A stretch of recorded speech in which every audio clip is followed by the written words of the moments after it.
Vous écoutez votre radio faite de disciples et faits. C'est Jésus-Christ qui règne. Mais ça, c'est Jacob qui fait un vœu. Jacob était un homme comme toi et moi. Un jour, il fit un vœu. Il dit à Dieu, Dieu, cet endroit-ci, tu m'as apparu. Tu m'as apparu dans cet endroit-ci. Ce lieu-ci, ça sera la maison de Dieu. Oh Dieu, moi je m'en vais. Je vais faire un voyage. Dans mon voyage, si tu fais réussir mon voyage, si tu me donnes du pain là-bas, à mon heureux retour, oh Dieu, tu seras mon Dieu. Moi, je te donnerai la dîme de ce que tu me donneras. C'est ce que beaucoup de gens disent à Dieu. La Bible dit crains Dieu, mon frère, ma soeur. Si tu as fait un vœu à Dieu, il faut l'accomplir. Si tu ne l'accomplis pas, tu provoques la colère de Dieu. Pourquoi pousses-tu Dieu à détruire l'œuvre de tes mains? Ne permets pas ta bouche de faire pécher ta chair. Si tu as fait un vœu à Dieu, accomplis-les. Soyez les bienvenus sur votre chaîne chrétienne. Faites des disciples TV, c'est Jésus-Christ qui règne. Une chaîne qui vous propose un large panel d'émissions gospel, telles que Jésus-Christ qui règne, Gospel École Adoration, sur la montagne des disciples, Une heure avec le Saint-Esprit. et l'école des disciples. Faites des disciples TV. Abonnez-vous massivement sur notre chaîne, qui est aussi votre chaîne. Faites des disciples TV. Partagez nos programmes, Témoignages. les enseignements, nos prières. Faites des disciples TV. N'hésitez pas à vous connecter. Une seule adresse, un seul lieu de rencontre. Faites des disciples TV. C'est Jésus-Christ qui règne. Oui, que Dieu vous bénisse encore davantage au nom de Saint Jésus. Shalom Église. Nous sommes encore en ce lieu ce matin pour écouter la parole de Dieu. Notre message du jour, c'est bien sur le vœu. Le vœu. Le vœu. Quand je dis le vœu, un vœu,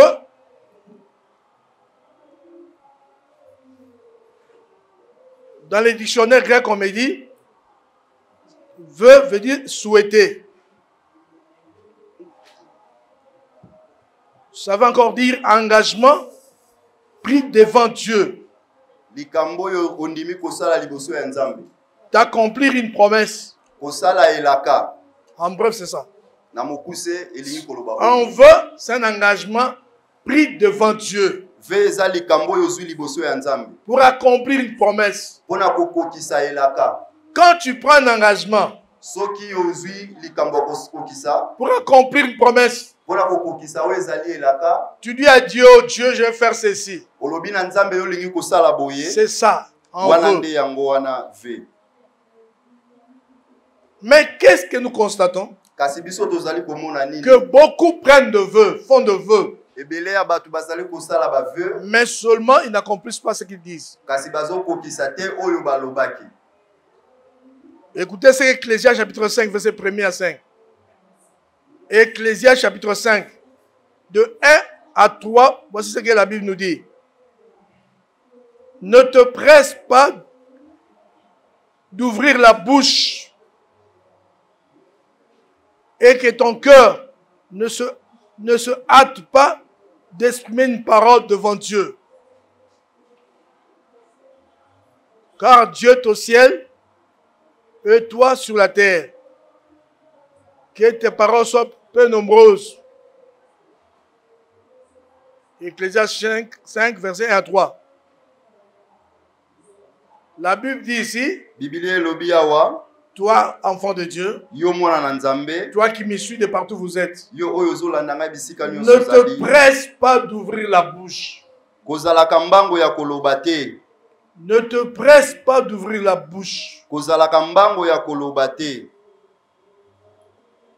Que tes paroles soient peu nombreuses. Quand tu as fait un vœu à Dieu, ne tarde pas à l'accomplir. Car il n'aime pas les insensés. Accomplis le vœu que tu as fait. Mieux vaut pour toi ne pas faire de vœu et que d'en faire un et de ne pas l'accomplir. Ne permets pas ta bouche de faire pécher ta chair. Et ne dis pas en présence de l'envoyé que c'est une advertence, que c'est une erreur. Pourquoi Dieu détruirait-il? Pourquoi tes paroles? Pourquoi Dieu détruirait-il tes paroles? Et détruirait-il l'œuvre de tes mains? Bref, crains Dieu. La Bible dit crains Dieu, mon frère, ma soeur. Si tu as fait un vœu à Dieu, il faut l'accomplir. Si tu ne l'accomplis pas, tu provoques la colère de Dieu. Pourquoi pousses-tu Dieu à détruire l'œuvre de tes mains? Ne permets pas ta bouche de faire pécher ta chair. Si tu as fait un vœu à Dieu, accomplis-les. Oui, bien-aimé.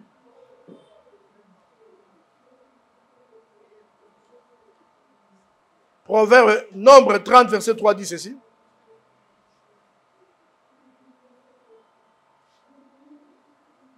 Celui qui a fait un vœu ne profanera pas sa parole. Il fera exactement ce qui est sorti de sa bouche. Donc il faut faire ce que tu as dit. Tu as dit que je ferai ceci pour mon Dieu. Il faut le faire. Si tu ne le fais pas, c'est un péché, tu commets un péché. Je vais vous donner quelques exemples. Dans Genèse chapitre 28, verset 20. Genèse 28, verset 20. La Bible dit ceci. Jacob fit un vœu en disant, si Dieu est avec moi et me garde dans ce voyage, et me garde pendant ce voyage que je fais, s'il me donne du pain à manger, et des habits pour me vêtir, et si je retourne en paix à la maison de mon père, alors il sera mon Dieu. Cette pierre que j'ai dressée pour monument sera la maison de Dieu. Et je donnerai la dîme de tout ce que tu me donneras. Bien aimé, ça c'est Jacob qui fait un vœu. Jacob était un homme comme toi et moi. Un jour il fit un vœu. Il dit à Dieu, Dieu, cet endroit-ci tu m'as apparu. Tu m'as apparu dans cet endroit-ci. Ce lieu-ci, Ça sera la maison de Dieu. Oh Dieu. Moi je m'en vais. Je vais faire un voyage. Dans mon voyage. Si tu fais réussir mon voyage. Si tu me donnes du pain là-bas. À mon heureux retour. Oh Dieu, tu seras mon Dieu. Moi, je te donnerai la dîme. C'est ce que tu me donneras. C'est ce que beaucoup de gens disent à Dieu. Il est dans sa chambre et puis, oh Dieu, bénis-moi, oh Dieu. Ouvre-moi les portes. Que les choses marchent pour moi. Que je voyage. Que je me marie. Si tu le fais pour moi, oh Dieu. Si tu me donnes un enfant, oh Dieu. Moi, je te servirai toute ma vie. Je te donnerai toutes mes dîmes. Je construirai une église pour toi, mon Dieu. Je ferai ceci pour toi, mon Dieu. Dieu entend nos prières, bien-aimés. Quand tu pries, Dieu ainsi, il t'écoute, il t'entend. Oh Dieu, donne-moi ce travail. Si tu me donnes ce travail, moi je soutiendrai ton œuvre par mes dîmes et mes actions de grâce. Dieu le fait, écoute nos prières, et il fait ce que tu as demandé. Mais souvent, beaucoup de gens ne tiennent pas leurs paroles. Ils ne tiennent pas leurs paroles. Et celui qui ne tient pas sa parole, c'est un insensé pour Dieu. Donc c'est quelqu'un qui ne comprend pas ce qu'il dit. Quand tu ne sais pas respecter tes propres paroles, ça arrive à beaucoup de gens. Il est malade. À l'hôpital. Dans un lit d'hôpital. Gravement malade. Il prie, oh Dieu, guéris-moi. Guéris-moi de cette maladie. Et moi, Dieu, je te servirai. Toute ma vie, je te servirai. Ma maison deviendra la maison de Dieu. J'achèterai au Dieu Tout-Puissant même une parcelle pour l'œuvre, pour l'église. Je ferai cela. Une fois que Dieu le bénit, une fois que Dieu le guérit, il oublie tout. Mais Dieu n'oublie pas. Dieu t'appelle Dieu insensé. Il t'observe, accomplis ce que tu as dit.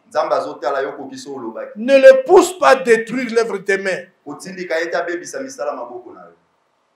Beaucoup de gens promettent à Dieu, mais ils n'accomplissent pas. Oh Dieu, je veux voyager. Donne-moi le voyage, oh Dieu. Que je voyage. Et demain, Dieu lui fait grâce. Il voyage. Une fois arrivé là où il est parti, il oublie tout. Et pourtant il avait dit à Dieu, oh Dieu, si tu me bénis, moi je donnerai ceci. J'achèterai une parcelle pour l'église. Je ferai ceci là. Mais seulement beaucoup de gens ne tiennent pas leurs paroles. Celui qui ne tient pas sa parole provoque Dieu. Accomplis ta parole. Ne sois pas comme Ananias et Saphira. Ils avaient certainement promis à Dieu que nous donnerons ceci. Nous allons vendre notre parcelle et nous donnerons une partie, nous donnerons l'argent à Dieu pour l'œuvre de Dieu. Après avoir vendu, ils sont venus devant l'apôtre Pierre. Oh, apôtre Pierre, voici ce que ça nous a rapporté. Il a donné. Pierre l'a regardé. Pierre a talié. Le Saint-Esprit lui dit, ah, il a menti. Ce n'est pas ça ce qu'il a promis. Ce n'est pas ça ce qu'il avait promis. Ce terrain-là ne revient pas ce prix-là. C'est pas vrai. Dis-lui qu'il a menti. Et Pierre lui dit, pourquoi tu as menti? Tu crois que tu as menti à moi, Pierre? Non, tu as plutôt menti au Saint-Esprit. Parce que le patron de l'église, c'est le Saint-Esprit. C'est le Saint-Esprit qui contrôle tout. Quand vous faites une bonne action, c'est pour Dieu. Il lui dit, le rappel, il dit, tu as menti. Ananias, tu as menti. Ce n'est pas ça ce que tu avais promis. C'est pas ça ce que tu avais promis. Tu as menti. Sur le champ, Ananias est tombé. La parole des Ecclésiastes s'est accomplie dans sa vie. Pourquoi Dieu détruirait-il l'œuvre de tes mains? Pourquoi Dieu s'irriterait-il contre tes paroles? Dieu n'est pas un homme bien-aimé. Il faut craindre Dieu. Tu ne peux pas mentir à Dieu. Tu peux tromper un homme, tu dis non, aide-moi à transporter ceci. Il t'aide à le faire. Tu dis dès qu'on arrivera, je te donnerai ce temps. Il t'aide à transporter la chose, vous arrivez, tu ne donnes rien. Comme c'est un homme, il partira, il va se mettre en colère, il partira. Mais tu ne peux pas tromper Dieu. Il y a déjà qui trompe Dieu. Oh Dieu, sors-moi de cette situation. Si tu me sors de cette situation, moi je ferai ceci. Moi je te servirai toute ma vie. Toute ma vie sera pour toi. Je vais commencer à prêcher la parole de Dieu, ça et là. Dès que la personne est guérie, il oublie tout. Il ne prêche plus la parole de Dieu. Mais bien aimé, Dieu n'a pas oublié. Dieu sait que toi tu étais malade. Si Dieu revenait à la vie, c'est parce qu'il lui avait dit qu'il te guérisse pour que tu puisses le servir. Pourquoi tu ne veux pas le servir? Tu avais dit, si tu me donnes le boulot, tu me donnes un travail, mes dîmes seront pour toi. Pourquoi tu ne le fais plus? Parce que tu as tes raisons. Tu donnes tes dîmes peut-être à quelqu'un d'autre. Souviens-toi, bien-aimé, que quand tu avais fait le vœu à Dieu, tu l'avais fait où? Pour quelle église au juste? Oh Dieu, je me bénis. J'ai acheté une parcelle pour notre église. Et Dieu te bénit. Tu as maintenant l'argent. Tu as maintenant l'argent. Tu achètes une église pour une autre église. Tu as une parcelle pour une autre église. Qu'est-ce que tu penses? Que Dieu va t'applaudir. Dieu n'a jamais été un Dieu de désordre. Il n'aime pas les désordres. Accomplis le vœu que tu as fait à Dieu. Ne fais pas le contraire. Fais exactement ce qui était sur ta bouche. Mais Dieu t'a béni parce que tu as prié. Il a écouté ton vœu. Parce que tu avais dit bénis-moi et j'achèterai une parcelle pour l'église. Pour l'église où je suis. Et demain, Dieu te bénit, mais tu achètes pour une autre église. Qu'est-ce que tu as fait là? C'est de la méchanceté. Dieu n'est pas dans ton changement d'humeur. Il n'est pas dans ton changement d'humeur. Lui n'est pas dans ces choses-là. Nombre 21, verset 2. Alors le peuple fit un vœu à l'Éternel et dit, si tu livres ce peuple entre mes mains, je dévouerai ces villes par interdit. Alors l'Éternel entendit la voix d'Israël et livra les Cananéens et Israël les dévoie par interdit. Eux et leur ville. Et le nomma le lieu Orma. Donc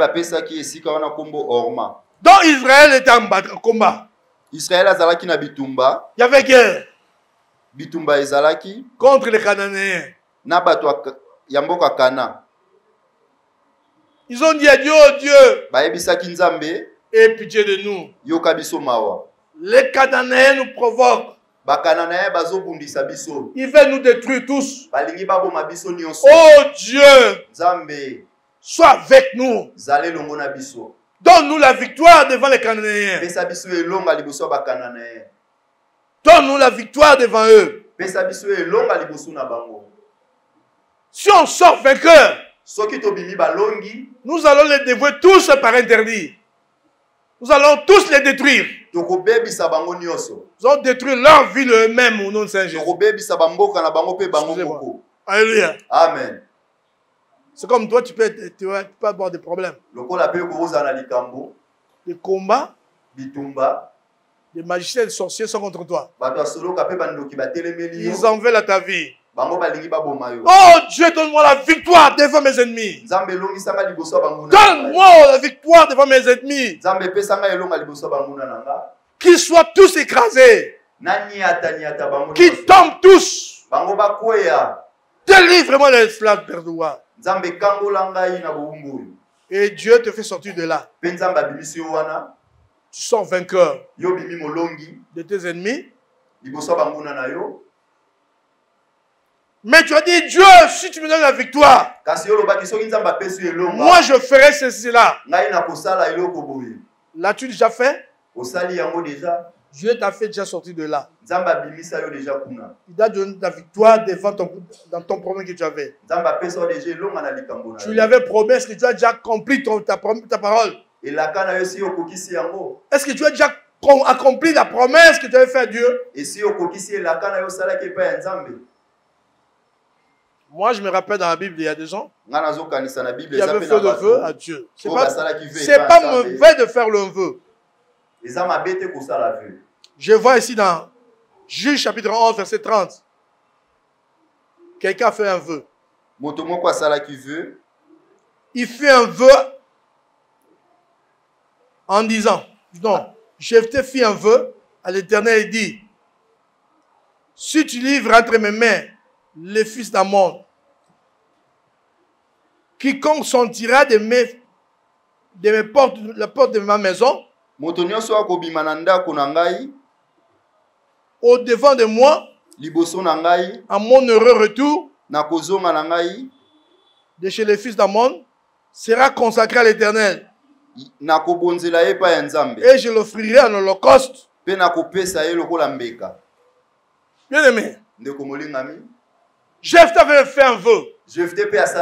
Oh Dieu, je m'en vais en guerre contre les fils d'Ammon. Donne-moi la victoire. Toi, tu me donnes la victoire. Moi, je te donne aussi quelque chose. Moi, je n'ai rien pour l'instant, oh Dieu. Mais moi, j'ai quelque chose. Je veux qu'il me donne la victoire. Qu'est-ce que moi je vais te donner? C'est à toi, Dieu, de choisir. Je veux que tu puisses disposer à mon heureux retour.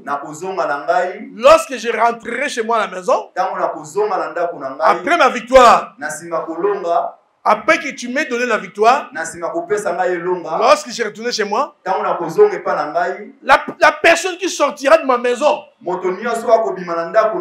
je vais le consacrer à toi, grand Dieu. Je le livrerai entre tes mains.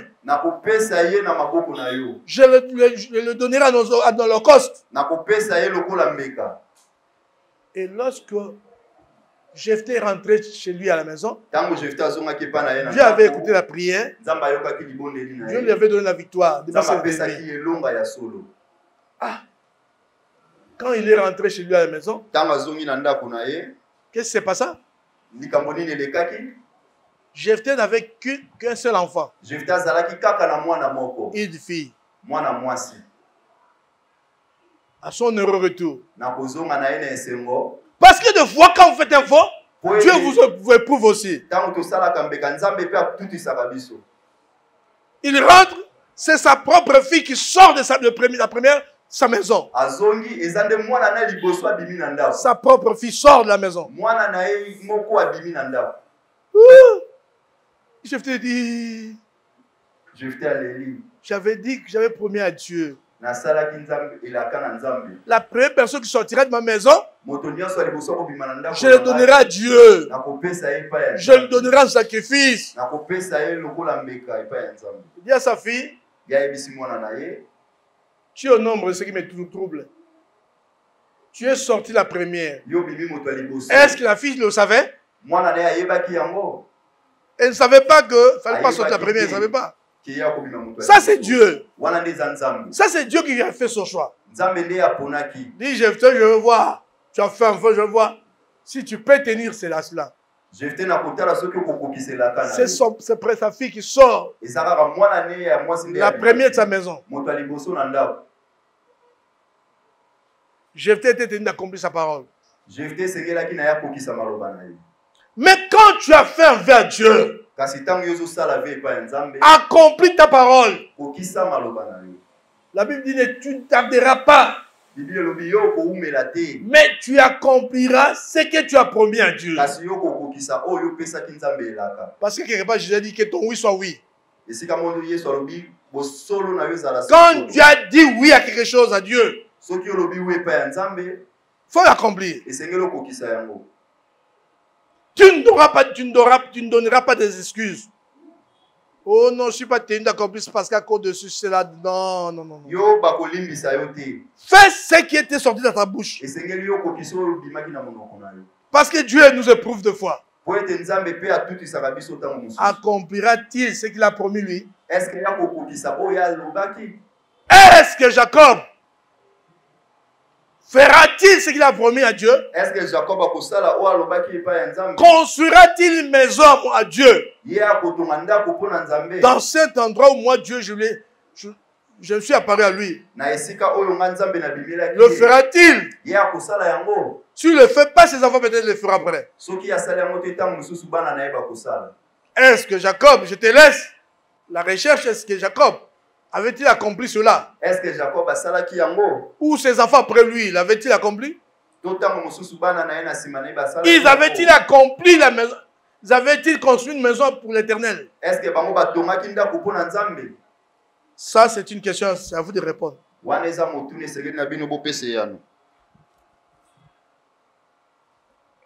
Quelqu'un aussi avait prié Dieu ainsi. Quand tu fais un vœu, tu provoques Dieu. 1 Samuel 1, verset 11. Ça, c'est une femme. Anne. Elle fit un vœu en disant, Éternel des armées, si tu daignes regarder l'affliction de ta servante, si tu te souviens de moi, et n'oublie point ta servante, et si tu donnes à ta servante un enfant mâle, je le consacrerai à l'Éternel pour tous les jours de sa vie. Et le rasoir ne passera point sur sa tête. Ça, c'est Anne qui priait Dieu. Anne avait des problèmes de concevoir. Elle était stérile. Elle n'était pas morte. Mais un jour, elle s'est décida d'aller au temple. Et là-bas, il priait Dieu. Oh Dieu, viens voir l'affliction de ta servante. Je n'ai pas d'enfant. Wow, Dieu, combien est-ce que les moqueries, les gens se moquent de moi. Oh Dieu, aie pitié de moi. Fais-moi grâce. Donne-moi un enfant, un fils. Si tu me donnes un mâle, un fils. Oh Dieu, je fais un vœu. Je les consacrerai pour toi. Toute sa vie sera à ton service. Et les rasoirs ne passera pas sur sa tête. Toute sa vie. Anne avait fait un vœu. Dieu avait écouté sa prière. Un peu plus tard, Dieu lui donna un fils. Voici son fils, le nom de son fils, vous connaissez? C'est qui encore? Samuel. Dieu lui avait donné un fils. Samuel. Donna à cet enfant-là le nom de Samuel. Et un jour, elle s'est souvenue de la promesse faite à Dieu. Que j'avais fait un vœu à Dieu. Et aujourd'hui, Dieu l'a accompli pour moi. Dieu m'a donné un fils. Mais qu'est-ce que moi, j'avais promis à Dieu? Ah, je dois donner ce fils. Je dois le consacrer à Dieu. Il a pris son fils. Il l'a amené au temple pour le consacrer à Dieu. Et le présentant devant le souverain sacrificateur dit, souverain sacrificateur, tu te rappelles? Il y a une femme là qui prie un jour dans le temple. Et toi, tu étais là, tu me voyais prier. Tu m'avais dit, va passer ton vin. Va passer ton vin. Donc tu croyais que j'étais ivre. Et tu me disais de faire passer mon ivresse. Et pourtant je t'avais dit que je n'étais pas ivre. Au contraire, j'avais des douleurs dans mon cœur. C'est pourquoi j'ai prié mon Dieu pour qu'il me donne un mâle. Et ce jour-là, j'avais fait un vœu. J'avais fait un vœu à Dieu. Oh Dieu, si tu me donnes un mâle, je les consacrerai à ton service. Et Dieu avait écouté ma prière. Toi, tu avais dit à Dieu. Tu m'avais dit que Dieu écoute tes prières. Que Dieu exauce tes prières. Souverain secrétaire, Dieu avait exaucé mes prières. Il m'avait donné un fils. C'est pourquoi moi en retour, je viens à Dieu pour lui consacrer mon fils. Je vais le donner au temple. L'État. Il servira au temple toute sa vie. Et les rasoirs ne passera pas sur sa tête. Voici l'enfant en question, il est là. Il les donne au sacrificateur. Le sacrificateur lui dit, gloire à Dieu. Que Dieu te bénisse. Tu as accompli le vœu que tu avais fait. Beaucoup de gens font de vœux à Dieu. Mais c'est même une blague avec Dieu. Toi, c'est comme s'il mentait à Dieu. Guéris-moi, Dieu. Mais lui-même sait que je suis en train de mentir. Lorsque Dieu me guérira, je ne ferai pas ce qu'il dit là. Oh Dieu, bénis-moi, donne-moi le voyage. Je ferai ceci, c'est du mensonge. Une fois qu'il sera béni, une fois qu'il aura le voyage, il va tout oublier. Il ne fera pas ce qu'il a dit. Il va tout oublier. Qu'est-ce que tu veux que Dieu récupère tout ce qu'il t'a donné? Qu'est-ce que tu veux que Dieu puisse détruire l'œuvre de tes mains, quoi? C'est un péché que de mentir à Dieu. Il ne faut pas mentir à Dieu. Honore Dieu dans ce que tu as dit. Fais ce que tu as dit. Oui, il y a beaucoup de choses à dire, bien aimé. Il y a plusieurs sortes d'engagements que les gens font. La Bible dit, ne prends pas à la légère un engagement sacré. Et de ne réfléchir qu'après avoir fait un vœu. Proverbe 20, verset 25. Proverbe chapitre 20, verset 25. Beaucoup de gens font de vœux. Et ils prennent ça à la légère. J'avais promis, mais ça fait quoi? Ça fait quoi? J'avais promis $20. Qu'est-ce que ça fait? J'avais promis $100. Mais j'ai quand même donné $30. Ça suffit, non? Ne prends pas la légère un engagement secret. Un engagement sacré, quand tu le fais à Dieu, c'est sacré. Ne prends pas ça à la légère. Oh Dieu, bénis-moi, sors-moi cette situation. Moi, je donnerai mes dîmes, je donnerai toutes mes dîmes à toi, grand Dieu. Dès que la personne est bénie, il oublie tout. Donc il prend cet engagement à la légère. Tu prends ça à la légère. Attention! La Bible dit ne prends pas à la légère un engagement sacré. Il y a beaucoup d'engagements sacrés que nous faisons. Par exemple, le baptême. Tu as déjà pris un baptême, non? Tu as déjà été baptisé. Mais c'est un engagement sacré, non? 1 Pierre 3, 21 dit, le baptême, c'est un engagement d'une bonne conscience envers Dieu. Quelqu'un vient à Dieu et dit, Dieu, oh Dieu, désormais, je ne veux plus le monde. Je mets un terme avec le monde. Je vais donner ma vie à toi, ô grand Dieu. Je vais donner mon cœur à toi, grand Dieu. Je ne veux que te servir, toi, Dieu Tout-Puissant. Mais demain, la personne qui avait fait cet engagement-là, on le baptise, il est baptisé,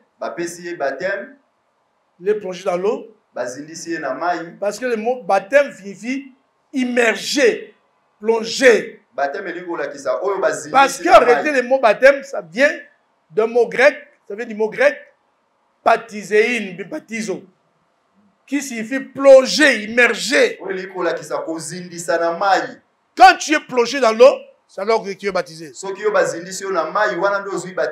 Parce que ça veut dire comme ça, plonger. Quand tu as pris un baptême, donc tu t'es engagé à Dieu. Cet engagement-là, tu donnes ta vie à Dieu. Je meurs avec Jésus, j'accepte de mourir avec Jésus. Et d'être resté avec lui. Pour une nouvelle vie. Ça c'est important, bien, mais pour une nouvelle vie pour Dieu. Mais que constatons-nous? Quelqu'un a fait le baptême. Il a accepté le baptême, il a pris cet engagement-là. Sa vie avant le baptême égale après le baptême. Il continue toujours dans le mal. Mais pourquoi est-ce qu'il avait pris cet engagement-là? Donc il prend cet engagement à la légère. Il trouve que ça fait quoi? Ça fait quoi? Il continue à vivre comme par le passé. Dieu te regarde. Et notre engagement, le mariage. Quand les gens font le vœu de mariage, c'est un engagement sacré aussi. Parce que la personne qui a institué le mariage, c'est Dieu. Il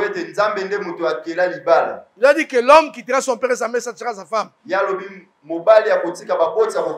deux deviendront de cette chair. D'où vient alors le divorce? D'où vient le divorce? Ce n'est pas souhaitable le divorce. Ce n'est pas dans la volonté de Dieu. Jésus l'a dit. Au commencement, il n'en était pas ainsi. Bien aimé, voyez. C'est un engagement que les gens prennent à la légère. Jésus dit, si vous prenez ça à la légère, vous irez à l'enfer. La Bible dit, toi qui es marié, tu divorces aujourd'hui. Tu t'es marié avec quelqu'un d'autre.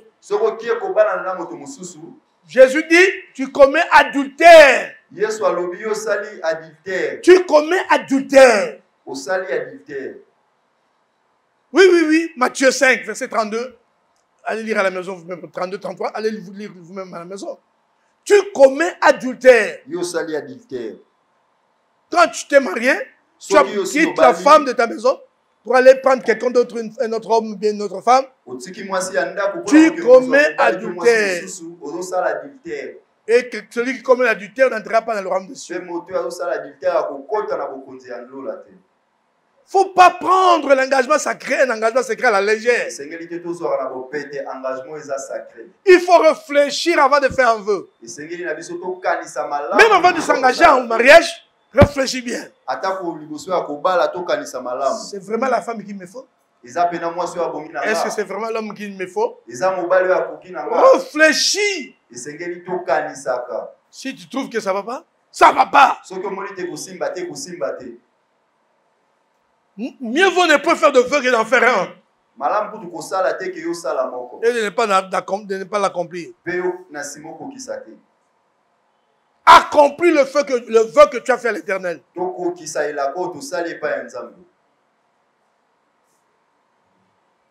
Oui, je crois que vous avez suivi. Que Dieu vous bénisse sous le nom de Saint Jésus. De partout où vous êtes, vous nous suivez. Que Dieu vous bénisse au nom de Saint Jésus. Aujourd'hui, les gens ne respectent plus leurs engagements. On divorce comme bon ensemble. Ils se marient le matin, le soir, ils divorcent. Ils ne savent pas que c'est un engagement sacré. On s'en fout de ça. On s'en fout. Et il se met encore à l'église, il va à l'église. Et les pasteurs bénissent encore. Les pasteurs vont encore bénir ce mariage-là.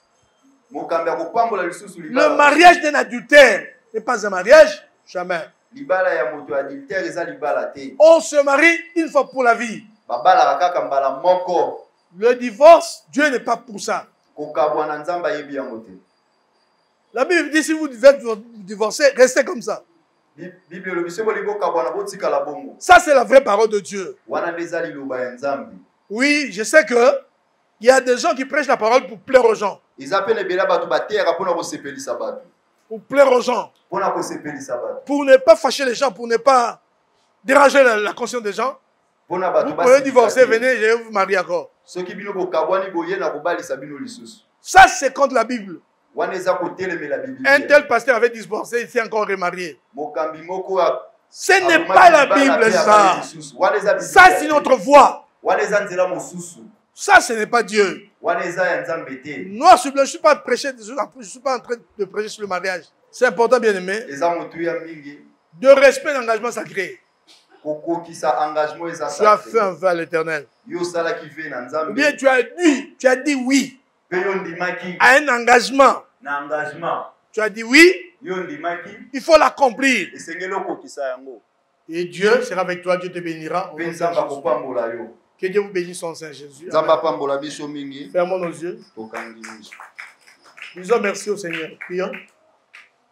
Dieu Tout-Puissant, nous te bénissons, te rendons grâce pour le message. Nous t'en sommes tellement reconnaissants, grand Dieu.